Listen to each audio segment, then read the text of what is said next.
We just extend our times of worship. We didn't worship the sign. We also didn't ignore the sign. It's powerful. Didn't worship it, didn't ignore it. Yeah. It was there for a reason. Why? It created an awe. In fact, it happened 26 times. I actually ended up counting over time.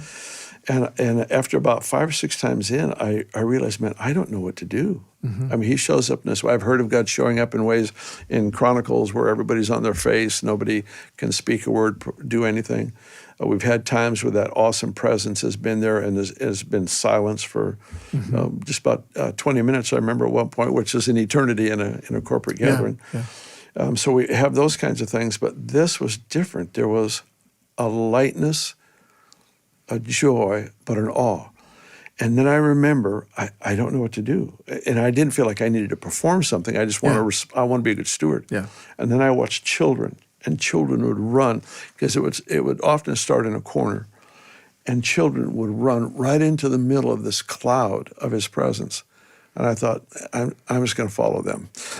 I'm just going to learn from the children, because God wasn't showing up in an intimidating way where you fall on your face.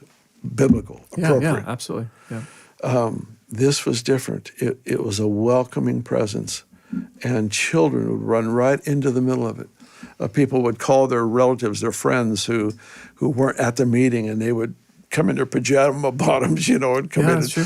And the children would run towards this cloud of his presence, and it was so remarkable. It was so remarkable. People's lives were so deeply impacted, but it's kind of those things. It's one of those things. How do you talk about it? I mean, I did one meeting where I kind of walked people through it, as best I knew how. But it was new for you too. Oh, totally.